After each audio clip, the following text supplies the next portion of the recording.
Hello, YouTube. 10 years ago to the day, on January 27th, 2013, I recorded a series of 4 late-night reviews. Fueled by an ill-timed 8 p.m. energy drink, I recorded them around 3 a.m. on my then-new Nexus 7 tablet. Of the items I reviewed, one of them disintegrated, one of them has gone missing, and 2 of them are still around. As much as I praise the bottle-carrying capacity of the Pillow Pet, its only use nowadays is as an extra neck support at night. The Contigo water bottle's ingenious anti-spell mechanism was its downfall, disintegrating sometime in its second year of life. The Langenscheidt dictionary is still here, somewhere. But we're not here to talk about those things. The last of those items was the Sony ICF-S10MK2, an all-analog transistor AM/FM radio reminiscent of those classic pocket transistor radios from the 50s and 60s.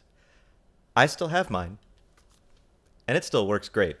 However, it's since gone out of production, and as luck would have it, I've recently gotten into radios again and picked up its spiritual successor, the ICF-P27.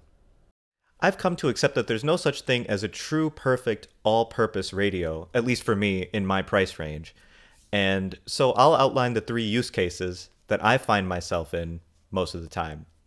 Desktop use, semi-portable use, and then truly portable use. On my desk, I use my GE Super Radio 3, which I leave plugged into the wall and near a window. Its excellent reception, large high-quality speaker, and independent bass and treble controls make it the best sounding of all my radios, and the large dial and excellent selectivity make it easy to tune in to all my favorite stations. However, the plasticky controls, age, and relatively high replacement cost don't inspire me to bring it anywhere. If I wander farther away from the windows of my house, though, FM reception is tricky. Since I enjoy listening to a couple of weaker stations, selectivity is a concern too. That's where the DSP-based Sony ICF-19 comes in.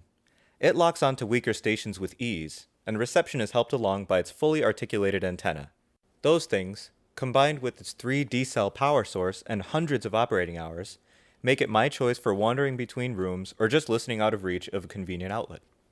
Since this radio is readily available and relatively robust feeling, I don't need to treat it as precious, so it sees limited outdoor and patio table use as well.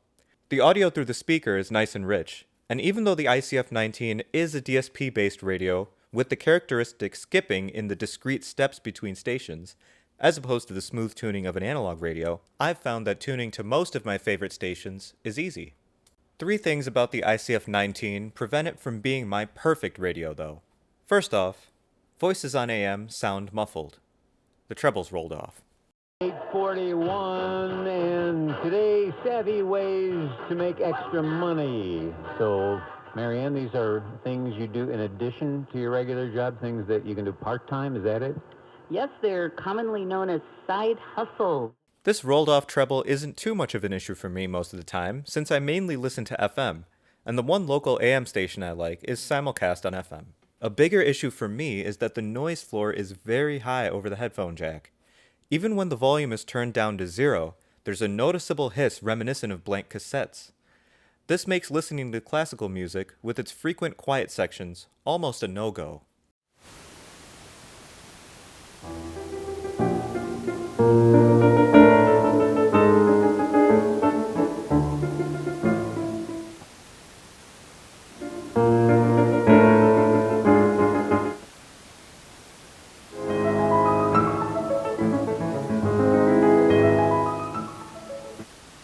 Also, given that the ICF-19 is a DSP-based radio, it tunes FM in steps, which appear to be 100 kHz apart.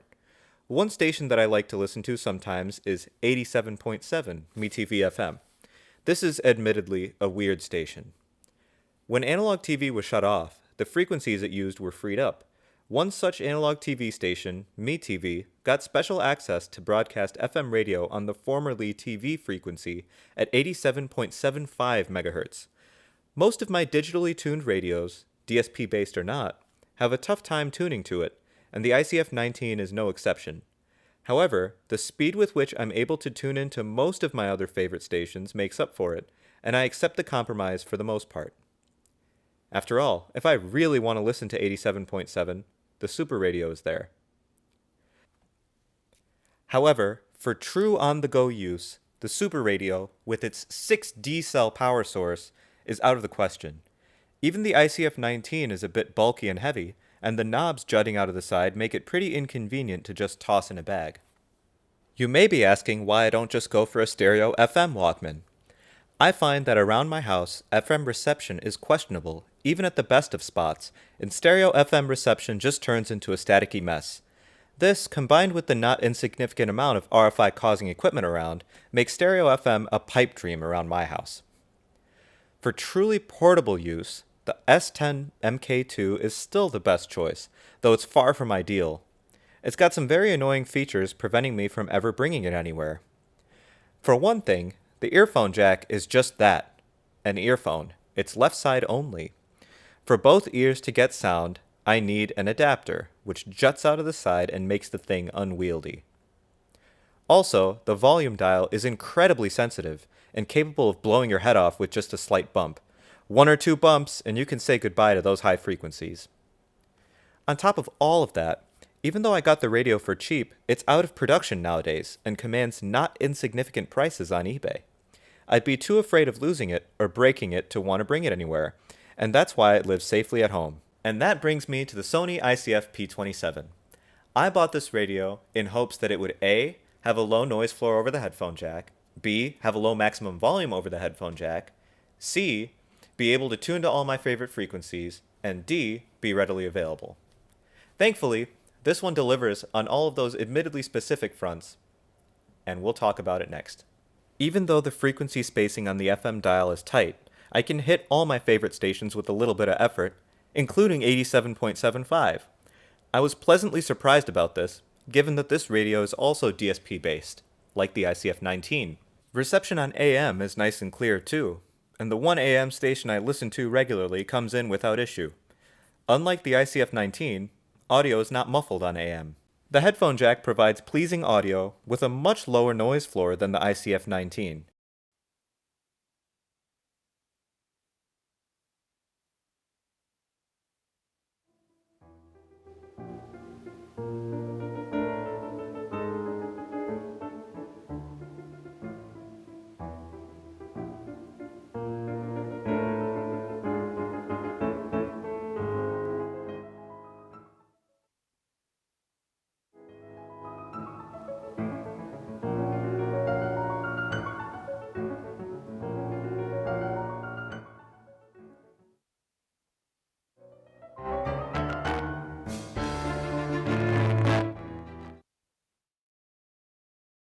Listening to classical or jazz is enjoyable, if a little bit quieter than I'd normally prefer with over-ear headphones.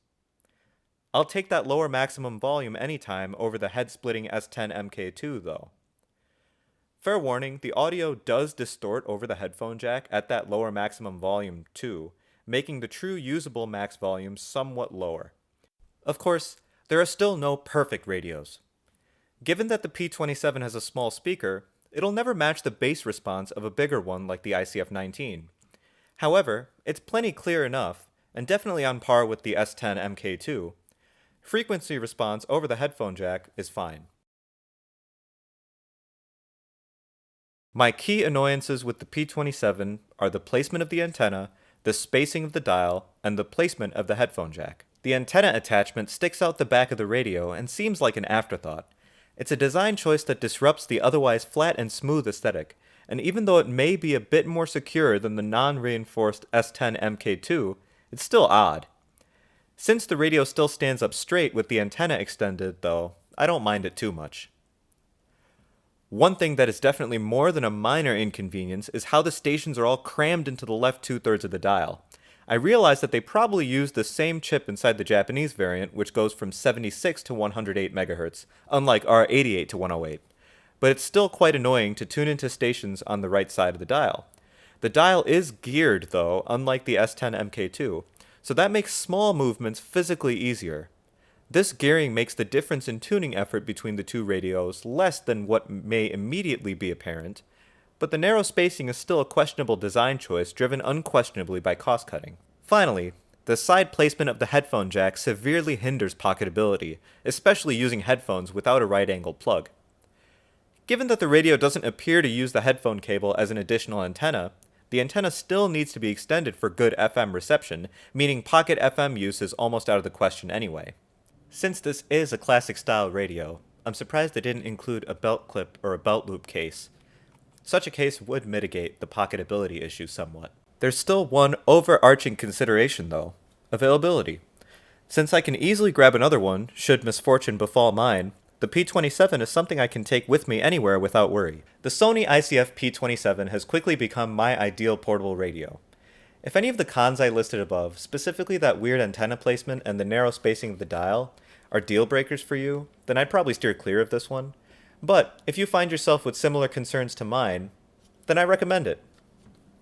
This has been Super V Power in another radio review. Thanks for watching, and I hope to see you next time. Till then.